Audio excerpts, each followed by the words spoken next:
বাঙালির প্রিয় কড়াইশুঁটির কচুরিকে যদি একটু স্বাস্থ্যকর উপায়ে বানানো যায় তাহলে ঠিক কেমন হবে সেটাই আজকের পর্বে শেয়ার করব। চলুন আজকের পর্বে শিখে নেব সুস্বাদু এবং স্বাস্থ্যকর কড়াইশুঁটির পরোটা। তো কড়াইশুঁটির স্টাফিংটা তৈরি করার জন্য প্রথমে গোটা জিরে, ধনে, একটা শুকনো লঙ্কা, মৌরিকে ভালোভাবে 1 মিনিট ড্রাই রোস্ট করে নিয়ে হামানদিস্তার মধ্যে খুব ভালোভাবে ক্রাশ করে নিলাম।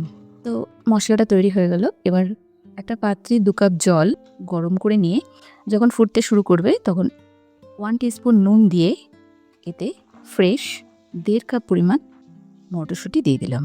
মটরশুঁটিটা ঠিক 5 মিনিট সেদ্ধ হয়ে যাবার পরে ফ্লেমটা অফ করে দিয়ে একটু ঠান্ডা করে নিয়ে মিক্সার গ্রাইন্ডারের জারের মধ্যে দিয়ে দিতে হবে এবং সাথে দেব 3টে কাঁচা লঙ্কা আর 1 ইঞ্চি পরিমাণ আদা।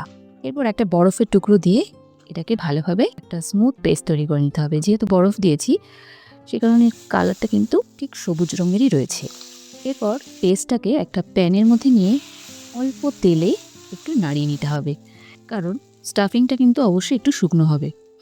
এতে স্বাদ মতো নুন দেবো, দিয়ে দেবো সামান্য পরিমাণ হলুদ, আর দেবো তৈরি করে রাখা ভাজা মশলা 3 থেকে 4 টিস্পুন। এরপর খুব ভালোভাবে সমস্ত মশলা পেস্টটার সাথে মিশিয়ে নেব।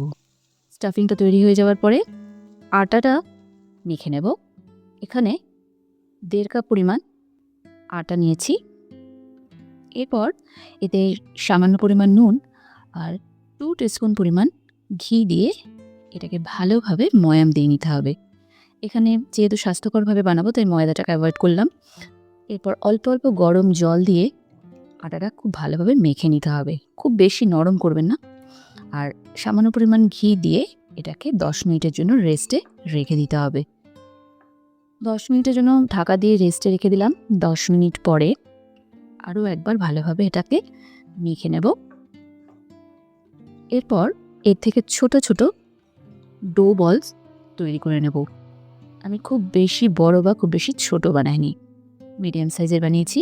এরপর অল্প অল্প করে আটা দিয়ে এটাকে প্রথমে এরকম কিছুটা বেলে নিয়ে এতে তৈরি করে রাখা স্টাফিংটা দিয়ে এইভাবে শাড়ির কুচির মতো করে এইভাবে মুখটা বন্ধ করে নিতে হবে। দেখুন ঠিক এইভাবে। এরপর উপর থেকে এক্সট্রা অংশটা বাদ দিয়ে এবার খুব ভালোভাবে এইভাবে গোল করে নিয়ে অল্প অল্প করে আটা দিয়ে খুব সাবধানে বেলে নিতে হবে। দেখবেন যেন স্টাফিংটা বেরিয়ে না যায়। খুব বেশি প্রেশার দিয়ে না, হালকা হাতে এটাকে এইভাবে রোল করে নিতে হবে যাতে ভেতর থেকে স্টাফিংটা বেরিয়ে না যায়। বেরিয়ে গেলেও কোনো অসুবিধা নেই, টেক্সচারটা ভালোই লাগে দেখতে। তো হয়ে গেছে, খুব বেশি বড় করছি না।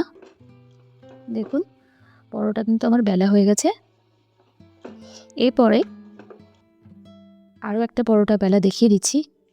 এরপর একইভাবে আরও একটা দেখিয়ে দিচ্ছি, এটাও অল্প একটু বেলে নিয়ে এতে স্টাফিংটা দিয়ে তারপর একইভাবে শাড়ির কুচির মতো করে এইভাবে কুচি যেভাবে দেওয়া হয় শাড়ির কুচি, তো সেইভাবে একটু এইভাবে দিয়ে মুখটাকে বন্ধ করে উপরের পোর্শনটাকে উপরে একটু সামান্য পোর্শন বাদ দিয়ে এটাকে আবারও